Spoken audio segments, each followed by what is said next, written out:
رمضان يا خير الشهور يا فضل رحمن غفور.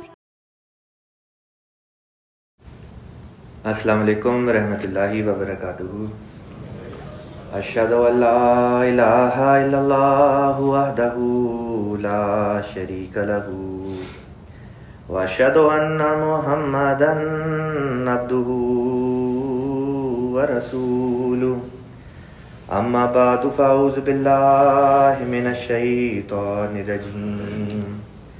Bismillahirrahmanirrahim. Yesterday, I started talking to you about how to get your prayers accepted in the court of Allah the Almighty. And we discussed 15 different tips or points that Sayyidina Muslim Maud radiallahu ta'ala anhu had shared in his two khutbat from 1916. So, today, what I want to do is, I want to continue with that subject matter. There is one more way of getting your prayers answered. And that way is by asking someone who is a spiritual person to pray for you. And you pray to Allah Ta'ala to accept that man's prayer or that person's prayer. So, Hazrat Aqdas Masih Maud alayhi salatu wasalam, somewhere in his writings has mentioned this, that there was a man who was not getting his prayers answered, and somebody told him to go and request the prayers of a certain buzurg. So this man went to this certain buzurg and requested him to pray, and the buzurg said, okay, fine, I'll pray for you, but you help me by praying to Allah Ta'ala that He accepts my prayer. And this is another way to get your prayers accepted.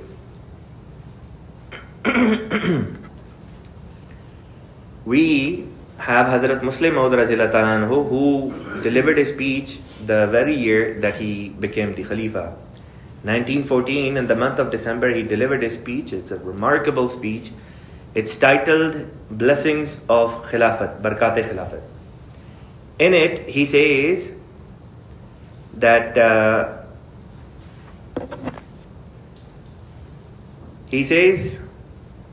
generally speaking, is there any difference between you and those who have turned away from Khilafat? There seems to be no difference. Yet, you should remember that there is one big difference. And that is that you have someone who has true sympathy for you, who truly loves you, who considers your pain and sufferings to be his own, and who is always praying to Allah for you. The group opposed to us have no one to do this on their behalf. You have someone who is always anxious for your well-being, who puts himself into trouble for your sake, and who prays restlessly before his Lord for the sake of your comfort and peace. But they have none who can ever do this on their behalf. Having to take care of only one person renders one restless. Can you imagine the condition of a person who has to look after not only hundreds but millions of people who suffer from diverse problems? So this is a quote from Hazrat Muslim Maud radiallahu ta'ala anhu's speech titled Barkat-e Khilafat, which highlights the significance of Khilafat in our life. What is Khalifa to us? So what I want to do today is I want to share some incidents where Allah Ta'ala showed miracles for people, for ordinary people like you and me. And the catalyst was Khilafat. Hazrat Khalifatul Masih Salis Rahmatullah Alayhi once mentioned that he prays for all the Ahmadis, the ones who write to him, the ones who are unable to write to him, and the ones who won't write to him. He says, I pray for all of them. And what I want to do is, I want to show you how, when people request the prayers of the Khalifa, how Allah Ta'ala then, interjects and accepts the dua of the Khalifa in favor of these people. This first incident is of a Nasir from Virginia Jamaat. His name is Naveed Aslam Sahib. He used to live in Chicago previously. Some of you might be aware of who he is. Naveed Aslam Sahib had told me once that when he used to live in Chicago, this was during the time of Khalifatul Masih Rabi rahimahullah ta'ala. He was a young man. He used to go to this university, and one day he had to write an exam. He sat in that exam and he did miserably on it. He did so poor that he was certain that he's not going to pass. So he came home and he phoned the local missionary and he said that, Murabbi Sahab, I had this extremely important exam and I did extremely bad on it. Can you please pray, and can you also ask Hazur to pray for me? The local missionary Sahib told him that, don't worry, inshallah ta'ala, I'll pray, and more importantly, I'll also send a fax to Hazrat Khalifatul Masih Rabi rahimahullah ta'ala, and his prayers will be with you as well. A few weeks later, the result came in, and to his surprise, everybody in the class got A. Everybody got an A grade on the exam. Now, Naveed Aslam Sahib knew something is not right, because he did so bad on it that there was no way that he was going to get an A on it. So he waited a few days, and then eventually his professor came out with it and said the day of the exam, when he went home and he took those exam papers with him to grade them, later that evening he had an argument with his wife. He had a fight with his wife, and in a fit of rage, his wife threw away all the papers. And now he had no other option but to award everyone with an A. This was a miracle shown to him because of the praise of Khalifatul Masih. Next incident is of a dear auntie of mine. She is also from Virginia Jamaat. Her name is Auntie Bushra Iqbal. She told me that she got married and she and her husband were living in Germany. Again, this is during the earlier period of Khilafat Rabia. And she says that they had been married for 5 years, yet they had not conceived. Allah Ta'ala had not blessed them with any child. So they met Khalifatul Masih Rabi rahimahullah ta'ala, and Hazur told them that I will send you a medication from Pakistan. And after some time, Hazur sent them a medication from Pakistan, but unbeknownst to this couple, they didn't know that the law of the land was that you cannot just get any medication to come through. There is a certain, paperwork that needs to be done, a certain permit perhaps that is required beforehand. So this package arrives, and the port authority calls them but does not release the package. They say that this is the rule and we cannot allow this medication to be issued to you. So the auntie said to the port authorities, you can throw away the medication, just give us the empty bottle. Imagine the look on the faces of the port authorities. They must be thinking, what type of crazy people are these? But that's exactly what they did. They threw away the medication and they gave that empty bottle to Auntie Bushra. Auntie Bushra says that she brought that empty bottle back home and she put water in it. And she drank some water from it, and her husband drank some water from it, hoping that, this bottle is blessed because it was touched by the Khalifa. And Khalifa is the one who's sending this. So later that month, by the sheer grace and mercy of Allah Ta'ala, they conceived. And they wrote to Khalifatul Masih Rabi rahimahullah ta'ala that Allah Ta'ala showed us this miracle. And in response, Hazur sent a Mubarakbad ka khat, along with Hazur sent them a name. Usually, if you request a name without letting the Khalifa know which gender you're expecting your child to be, then usually 2 names come. In their case, it was too soon for them to even know if it was going to be a boy or a girl. But the name that they received from Khalifatul Masih was the name of a boy. And so auntie told me that when ultrasounds were done, or when the baby was delivered, Lo and behold, it was a baby boy. That baby boy is currently serving as Naib Sadr Khutam al America. His name is Hibbatul Hamid Iqbal or Hibbi Iqbal. This next incident is also from a lady from Virginia. She and her husband, they told me that they had been married. And this incident took place in 2012 when Hazur Ayyadahullah Ta'ala was visiting USA. So it had been 10 years and this couple had not been blessed with any child. And so they had requested Hazur's prayers and whatnot. And that same year Hazur was visiting and they had applied for mulaqat and they were one of the fortunate ones to actually get a mulaqat. So they were in the waiting queue. They were waiting outside for their turn to go into Hazur's office. Around the same time, the lady had gone to get some blood work done and some routine tests done. And while they were waiting to go in Hazur's office, and the only thing that they had on their mind was that they are going to go inside and ask Hazur to pray that Allah Ta'ala blesses them with a child.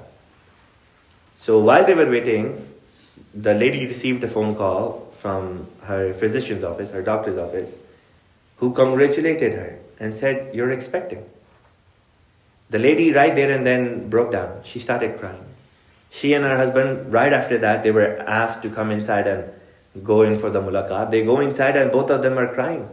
Hazur looks at them and then Hazur says, "Do you have a child?" And they couldn't stop crying. It was so difficult for them. Eventually, they caught some breath and they said, "Hazur, this is what just happened.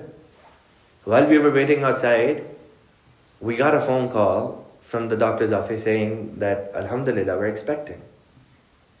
And her husband told me that Hazur took a pause, closed his eyes for a second, opened his eyes and just said, "Alhamdulillah." And this is the miracle of Khilafah. There are countless such incidents from the lives of ordinary Ahmadis like you and I. Next story is of my sister-in-law, my wife's younger sister from Rabwa. She married in 2017 and in late 2018, so it had been just about a year, and they did not conceive. But belonging to Pakistani background and sometimes the environment can be very conservative. So she felt a lot of pressure that, she needs to conceive so that they can start their family life. But she was very worried and she would request my wife, her older sister, to pray as well. Around the same time, Hazur Anwar Ayyadahullah Ta'ala was visiting. So this is 2018 October. And so my wife told me that, Hazur is here, so let's utilize this opportunity and pray for our sister. And in every namaz, every salat that we had the opportunity to pray behind Hazur, she would pray the same thing and I would pray the same thing. And before Hazur left America, we got a phone call from Pakistan from my sister-in-law, her sister, saying that Alhamdulillah, Allah Ta'ala has blessed them and they're going to be having a baby very soon. Next is from a Qaid Majlis of Richmond Jamaat. Qaid Saab had told me that he wrote a letter to Hazur, and Richmond is not that big of a Majlis, it's not that big of a Jamaat. So he probably had around 20-30 Khuddam or so. So this Qaid, local Qaid, wrote a letter to Hazur, and in that letter he wrote the names of all the Khuddam. Every single Khadim who was part of his Majlis, he wrote their names. And this is in peak COVID time. So he asks Hazur, please pray that Allah Ta'ala keeps all of my Khuddam safe and protected during this period and beyond. He says soon after, one of his Khadim had to deliver, and I think he was doing Uber Eats deliveries. So he had to go into a neighborhood where he had to make a delivery. And just at that time, there was a shootout. There was a gang-related shootout, and he was in the middle of it. And his car was riddled with bullets, and I have seen the video. I've seen the video after the incident of his car. It was riddled with bullets through and through. One of the bullet even grazed his leg as well, but did not cause any major damage. And I spoke to this Khadim afterwards myself, and I asked him, what were you feeling? He said, Murabbi Sahab, to be honest, I don't know what was happening. All I could feel was as if there was some invisible shield around me. Bullets were flying left, right and center, but they wouldn't hurt me. You know what that invisible shield was? It was the prayer of Khalifat al-Masih. This next incident is also of a lady of our Jamaat. She told me that she had a dental procedure done, but for some reason, as a result of it, she developed a very severe headache, which was just not subsiding. She would take medication for it. It wasn't helping her. So in her agony, she wrote a letter to Huzur, and then she went to bed. She wrote a letter, sent it, faxed it, whatever she did with it. She went to bed. When she woke up, she did not have any pain. Just the fact that she had written a letter and the letter had not yet probably reached Huzur. And yet Allah Ta'ala blessed that person and removed her pain altogether. Now, this was an incident where a person wrote the letter and the letter had not yet reached the Khalifa, and yet Allah Ta'ala removed her difficulty. Now, I'm going to tell you an incident which goes even one step further. This incident is of Saqib Zervi Sahib. Many of our elders are aware of who Saqib Zervi Sahib was. Saqib Zervi Sahib was a renowned poet and a journalist in Pakistan. He was an MD. And he was very close to Hazrat Khalifatul Masih Rabi Rahimahullah Ta'ala. One could say that Hazur considered him a friend. And Saqib Zervi Sahib in his interview, and I watched his interview when I was in Africa in 2012. So in 2012, this on a side note, I was in Gambia in a place called Basse. It's a village called Basse, and there very rarely it would happen that you would get any signals for internet. I happened to get some internet signals and I started downloading videos from Jamaat YouTube channels. I had to kill my time somehow, so I would download these videos or audios and I would just listen to them afterwards.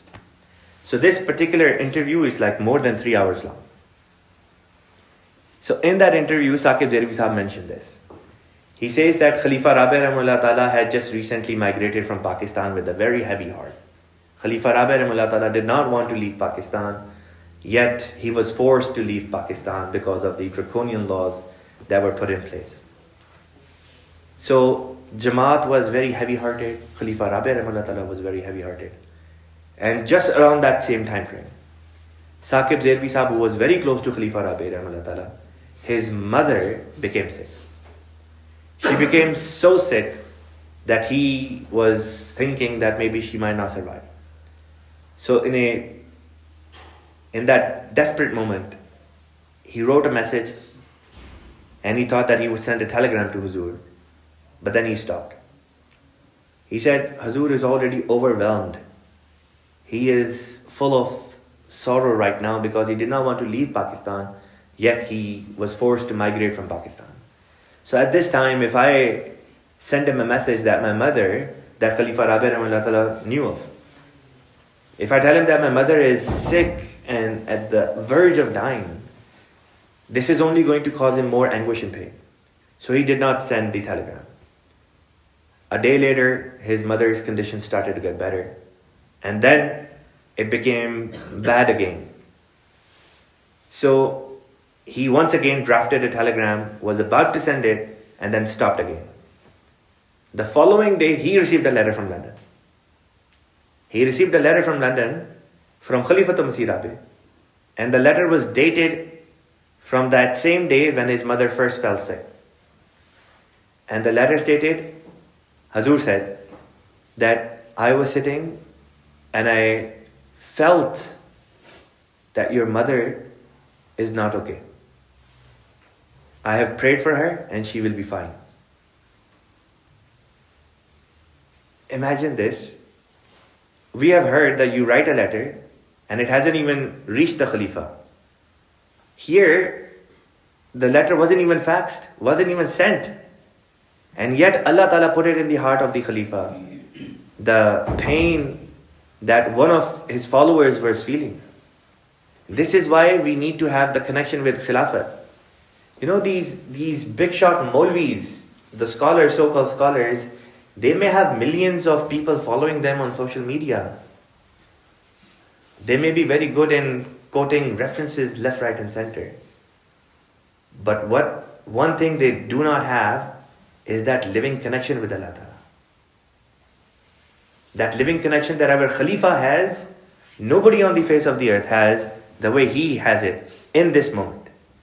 And the only reason he has this connection with Allah Ta'ala is because of whom that Khalifa is representing. That Khalifa is representing Imam Mahdi alayhi salam, Masih Maud alayhi salam. And Masih Maud alayhi salatu wasalam was representing Holy Prophet Muhammad sallallahu alayhi wasallam. This is a very big deal.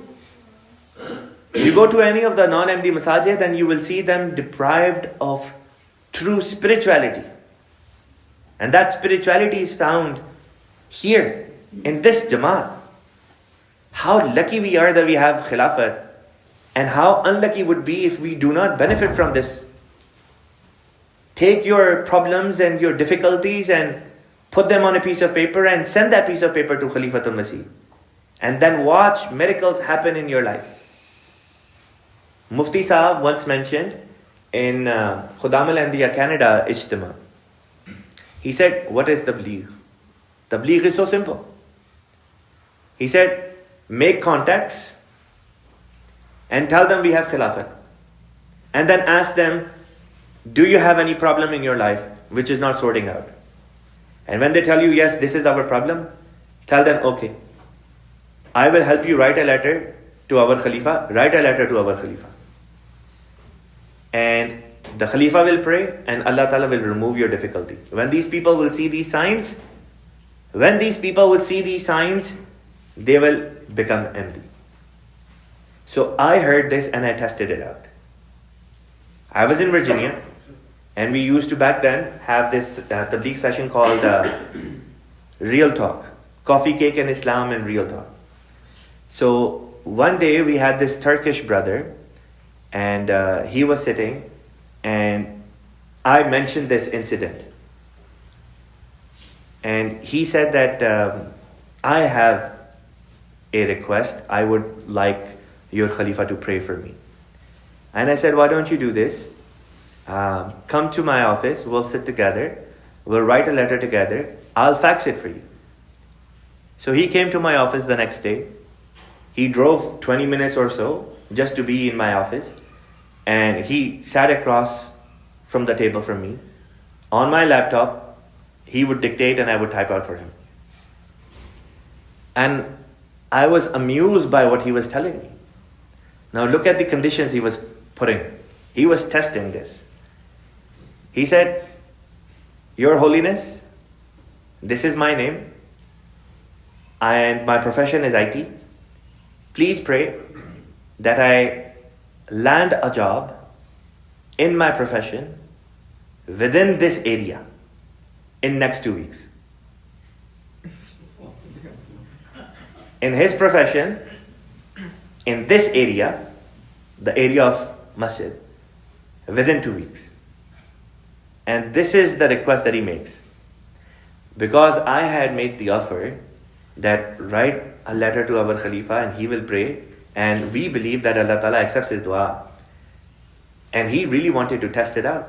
And he did. So he wrote that letter, or I helped him write that letter, and then I faxed it. And less than 2 weeks into this, he calls me, super excited. He landed a job in Cisco. Now, those of you who might be aware of Virginia, where Masjid Mubarak is, Cisco's office is not that far. In that area, which is drivable distance to Masjid, he landed a job in his profession within 2 weeks. And this guy was not envy. This is what Khilafat is. I also want to share a personal incident because it affected me greatly and it laid the foundation of my family life. And because of that, it is very, very dear to me. The year was 2016, and in Hazur Ayyadahullah Ta'ala bin Nasr al-Aziz very graciously got my rishta done in Rabba, Pakistan. When that happened, I wrote to Hazur that Hazur, may Allah Ta'ala bless you immensely. If you allow me, I would like to go to Pakistan and get married and work on the visa process of my spouse. And Hazur sent me a response. Hazur wrote to me, go, I'm giving you a leave for 1 month and bring your wife with you. So I booked my ticket. I land in Pakistan, I think it was 4th or 5th of May. And, soon afterwards, I was to get married. First thing I did, I landed and I went to the office of Tabshir to report that, okay, here I am. And they were waiting for me. And one of the gentlemen, I think he was one of the Naib Wakilu Tabshir, he goes to me in front of, 10, 15 other staff members that were sitting there. He looks at me and he says, boy, who do you think you are? And I had no idea what he was talking about.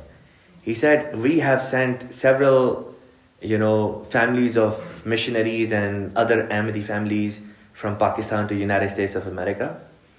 And the process takes, at the very least, on the conservative side, at least a year. And you're thinking in your mind, you probably told your fiancé that you're going to come and in 1 month and, she's going to go to America with you. Things don't work like that. I didn't say anything. I couldn't say anything. So I just kept quiet. The only thing I could do is apply.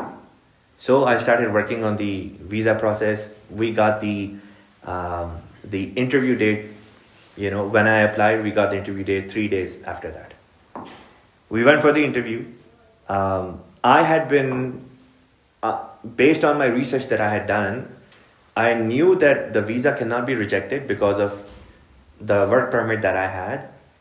They could take their time, but they had no reason to reject anything. So I told my wife, you have absolutely nothing to be scared of. Just be brave, courageous, go in for the interview and just talk, right? They didn't allow me in the US Embassy in Islamabad. So my wife goes inside and I'm just sitting outside. I'm doing, Salat al-Nabi. I'm reciting Durood Sharif and doing all the prayers that I had memorized. And shortly thereafter, my wife comes out. And I notice something is not right.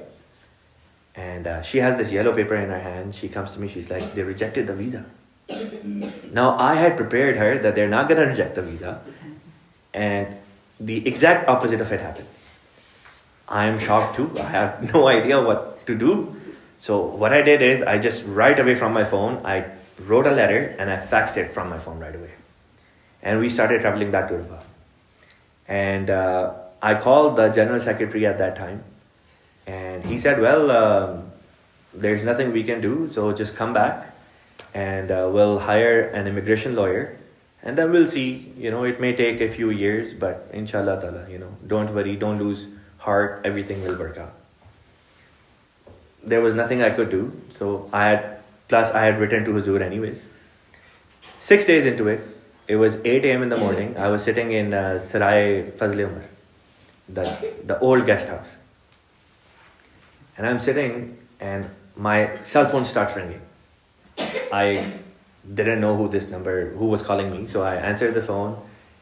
It's someone speaking to me in English in a Pakistani accent. And the person says that I'm calling from, first he says, is this your name? I said, yes. He says, is this your wife's name? I was like, yes. He said, I'm calling from American Embassy from Islamabad. Can we speak to your wife? I said, sure. I quickly went to my wife, woke her up and I said, okay, I'll tell you what to say. And I put this person on speaker. This man said, miss, you had applied for a US visa? She said, yes. The man said, We rejected the visa. And here's the kicker. They gave her a yellow piece of paper that said, you cannot appeal this decision. You have to reapply the visa. And the only way for you to reapply is to make sure that the reason for which your visa has been rejected is addressed. And the reason why they had rejected the visa is because I had a Canadian passport. And on my Canadian passport, I had a work permit, which is different from a visa. In Pakistan, they're used to seeing that shiny sticker visa, that if you were to put it under light, it shines. They said that's what a visa is supposed to be. And your husband doesn't have a visa. So you cannot apply for a visa, a dependent visa, when your husband doesn't have one. The problem was from Canada, that's the only thing that they issue. They don't issue any sticker wala visa. So that's the reason why we couldn't reapply, and at some point an immigration lawyer had to be hired. But 6 days into this entire ordeal, we got the call and the man says, you had applied for the visa, we rejected it, but we did an internal review. We did an internal review and we came to the conclusion that we made a mistake. So, submit your passport, we will issue you a visa, but it can take up to 6 months. At least we were happy that, we won't have to hire a lawyer. It won't be a year, 2 years. 5 days afterwards, and throughout this time, my flight was, coming. The day of my flight was very near. My wife was checking her email regularly. 5 days later, on the portal, visa portal, it said visa approved. Alhamdulillah, miracle. And but there was no update on the passport. 2-3 days go by, and a thought comes to her mind that she should check her spam folder. She checked and there was an email. They had sent an email 2-3 days ago that your passport is ready, come get it. So the very next day, we booked a car, went from Rabba to Islamabad, picked up the passport. Alhamdulillah, there was visa on it. And on my way back, I called the travel agent and I said, this is my flight information. Book my wife's seat on that same flight. So we came back to Rabba. I went again to Tabshir to inform Wakil Tabshir. And while I was there, this same individual who had told me that, boy, it takes a year, not a month, came from behind me and he said, Hanji, Rabbani Sahab, ho gaya interview. That, Rabbani Sahab, your wife's interview is done. And the man sitting in front of me said, yes, congratulate him, his wife got the visa. And the complexion of that man's face just changed. But he was shocked. He said, well, congratulations, this is unheard of. So, I hope you get to take your wife with you. And the man then said, who was sitting in front of me, he said, well, वो यही बताने आया है आज शाम की flight से बीवी को लेके जा रहा है. That this is why Rabbani Sahib is sitting here. He is here to tell us that he is taking his wife today to USA. Nobody in USA was expecting me that I would land and my wife would be with me. This is the miracle. So while I was still there, I got a letter from Huzur saying, come to Jalsa UK. So I come back to States. A month later, I go and I see Huzur. And in that mulaqat, beautiful mulaqat, I mentioned this to Huzur. And Huzur smiled and said, देखा सुना फिर कभी कि America वाले खुद phone करके अपनी गलती माने और माफी मांगे. This is Khilafat. So when we as Ahmadi Muslims, we have this blessing of Khilafat that all the other Muslims want but they don't have. Just the other day I was watching this clip of an Imam, a Sunni Imam. I think he's perhaps Moroccan. His last name is Didu.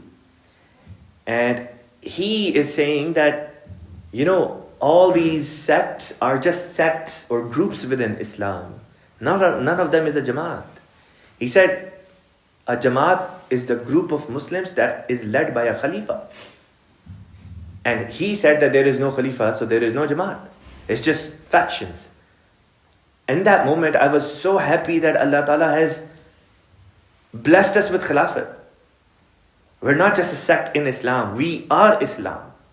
We are the Jamaat. Because we have Khilafat that others don't. The Khilafat that Allah Ta'ala had taken back after the martyrdom of Sayyidina Ali radiallahu ta'ala anhu, we are blessed in this day and age that Allah Ta'ala has given us that blessing once again. So how unfortunate would be if we do not benefit from this blessing. May Allah Ta'ala give me and all of you the ability to fully benefit from this blessing of Khilafat. And may we get closer to Allah Ta'ala through Khilafat. Ameen. Wa akhiru dawana alhamdulillahi rabbil alameen. Muhammadur Rasulullah.